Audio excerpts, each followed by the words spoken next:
Assalamualaikum warahmatullahi wabarakatuh. Alhamdulillahirrabbilalamin.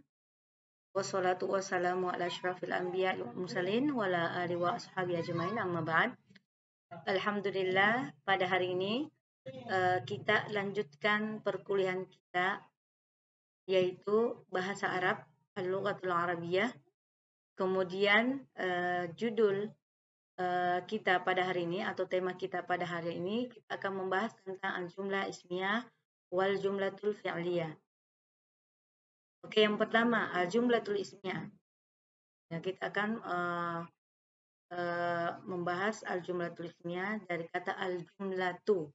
Jadi al-jumlatu adalah kalimat.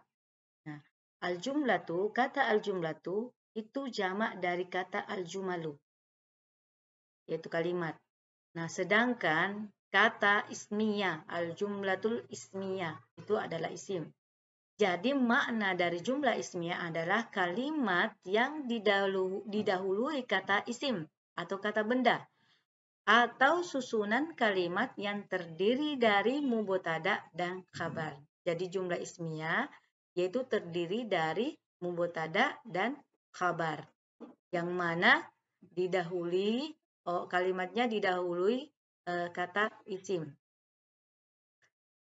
Nah, isim dalam bahasa Indonesia biasa dikenal dengan sebutan kata benda.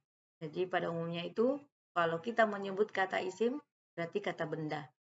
Tetapi sebenarnya ya semua kata yang mencakup orang, ya seperti pembahasan kita sebelumnya di pembahasan mufrad, musakkar dan mufrad, musanna dan jamak sudah dijelaskan apa yang dimaksud dengan isim, fiil dan huruf. Oke, kita lanjut ya. Isim tadi itu semua kata yang mencakup orang ya. Orang yang mana itu orang? Orang ini kan punya nama, Fatimah, kemudian punya profesi sebagai dokter. Kemudian selanjutnya mencakup hewan. Nah, hewan ini ada macam-macamnya hewan. Ada hewan buas, hewan darat, di laut, dan sebagainya. Kemudian tumbuhan, benda mati, atau jenis benda lainnya. Kemudian kalau kita ya pelajari ilmu sharaf, di ilmu sharaf kita mempelajari perubahan-perubahan kata dari satu kata menjadi banyak kata. Contoh fa'ala akan berubah menjadi fa'lan. Nah, fa'lan ini adalah isim masdar. Kemudian fa'ilun isim fa'il. Kemudian maf'ulun isim maf'ul. Kemudian ada maf'ulun, maf'alun, kemudian mif'alun isim zaman makan dengan alat. Nah, itu juga dinamakan bahwasanya dia adalah isim.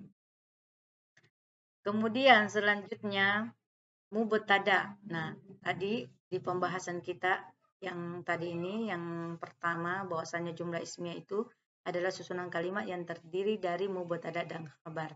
Nah, apa itu mubtada? Mubtada adalah subjek dari jumlah ismiyah. Nah, dia subjek dari jumlah ismiyah, yaitu mubtada yang berada pada awal kalimat. Jadi mubtada ini berada di awal kalimat. Nah, dia berada di awal kalimat. Nah, sedangkan khobar, yang khobarnya ini yang melengkapi mubtada agar menjadi kalimat yang sempurna. Nah, jadi mubtada itu berawal dari awal kalimat ya. Nah, kemudian khobarnya ini yang menjadi penyempurna mubtada. Nah, sehingga mubtada itu dinamakan subjek dan khobarnya itu adalah predikat. Kemudian sifat dari mubtada ada dua. Yang pertama, mubtada itu harus merupakan isim ma'rifah. Nah, apa itu ma'rifah? Nanti kita akan jelaskan apa itu ma'rifah. Kemudian yang kedua, tanda i'rabnya adalah rofa. Oke, itu tadi sifat mubtada. Kemudian sifatnya khobar. Nah, sifat khobar juga punya dua. Yang pertama harus nakira. Nah, dia kebalikan dari mubtada. Dia nakira. Yang kedua tanda i'rabnya adalah rofa. Jadi sama ya mubtada dan khabar dia tanda i'rabnya adalah rofa. Nah, kemudian khobar ya. Kemudian khobar bisa berupa kata atau kalimat ya. Jadi khobar itu bukan hanya kata saja tetapi bisa anak kalimat, ya. Nah, jika mubtada'nya musakkar, nah, maka khabarnya juga musakkar. Jika mubtada'nya muannas, maka khabarnya juga muannas. Nah, begitu juga jika mubtada'nya di sini mufrad yang menunjukkan satu, ya, berarti khabarnya juga dia mufrad. Kalau mubtada'nya tasniyah atau musanna yang menunjukkan dua atau ganda, maka khabarnya juga seperti itu. Nah, kalau mubtada'nya jamak, ya, yang menunjukkan 3 lebih, ya, maka khabarnya juga harus jamak. Jadi harus sama, ya. Kemudian selanjutnya, oke. Nah, tadi di sifat mubtada dan khabar, kalau mubtada itu sifatnya dia ma'rifah. Kalau di khabar itu sifatnya dia nakira. Nah, apa itu ma'rifah dan apa itu nakira? Nah, kemudian ma'rifah. Nah, isim ma'rifah adalah isim yang menunjukkan makna khusus atau sudah jelas kekhususannya, yaitu ma'rifah. Jadi kebalikan dari nakira, ya. Kalau nakira itu belum diketahui kekhususannya, sedangkan ma'rifah ini jelas kekhususannya. Yang mana itu yang termasuk dengan ma'rifah? Yaitu ada 6. Yang pertama, diawali alif lam. Nah, contoh di sini ada kata al-masjidu. Jadi kalau kita mengatakan masjidun tanpa alif dan lam, berarti dia adalah nakira. Jadi untuk membedakan ma'rifah dengan nakira itu, dia beralif lam. Ya. Kalau tidak beralif lam, kemudian dia tanwin, ya berarti dia nakira. Kemudian kalau dia beralif lam, berarti dia ma'rifah. Cuma di sini ya, perlu kita perhatikan bahwasanya tidak boleh bertemu alif lam dengan tanwin. Ya, karena kenapa? Kalau dia tanwin, kita mengatakan masjidun, berarti dia nakira. Tapi kalau kita mengatakan al-masjidu, berarti dia adalah ma'rifah. Nah, itu dia perbedaan antara nakira dan ma'rifah. Nah, kemudian, ya, yang mana lagi yang menunjukkan ma'rifah? Yang kedua yaitu domir. Nah, domir, isim domir yaitu kata ganti. Ya, kata ganti orang yaitu huwa, dia laki-laki, hiya, dia perempuan. Huwa, hiya. Anta, kamu laki-laki, anti, kamu perempuan. Kemudian ana, saya, nahnu, kami. Nah, itu semua merupakan isim domir. Kemudian yang ketiga ada isim isyarah, yaitu hadza, ini, untuk jenisnya laki-laki, ya.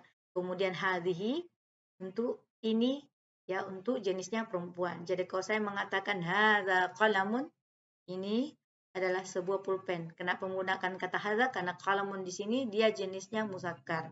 Nah, pembahasan sebelumnya juga kami jelaskan bahwasanya untuk membedakan muzakkar dan muannas itu dengan ada tamarbutah. Yang ada tamarbutah itu adalah muannas, jenisnya perempuan. Berarti hadza qalamun. Kemudian hadhihi nafizatun. Nafizatun adanya jendela. Nah, di akhir kata nafizatun itu ada tamarbutah. Jadi kita menggunakan kata hadhihi. Nah, ini perbedaan dalam penggunaan isim isyarah kata tunjuk, jenisnya laki-laki dan jenisnya perempuan. Kemudian ya, yang termasuk ma'rifah yang keempat yaitu isim mausul, ya, alladzi, allati, ya, yang menerangkan, ya, penerangan yang, ya, artinya yang. Alladzi ini untuk jenisnya laki-laki, allati ini untuk jenisnya perempuan. Kemudian yang kelima ada namanya isim alam, ya, isim alam, ya, contohnya Ahmad, ya, nama orang, Fatimah, kemudian nama kota Makkah, Makassar, Sulawesi, kemudian selanjutnya Nil. Nah, Nil ini nama dari sungai, ya. Kemudian nama masjid juga, ya, isim alam. Walaupun ada nama masjid yang dinamakan masjid, tetapi berbahasa Indonesia, ya, misalnya masjidnya Masjid Agung, ya, misalnya masjid, berarti kita tulisnya juga agung, ya, tidak bisa diterjemahkan ke dalam bahasa Arab. Kemudian selanjutnya yang terakhir yang termasuk ma'rifah yaitu isim nakira yang disandarkan pada isim ma'rifah lain, atau dengan kata lain mudhaf wa mudhafun ilaihi. Ya, dia ada dua isim. Nah, contoh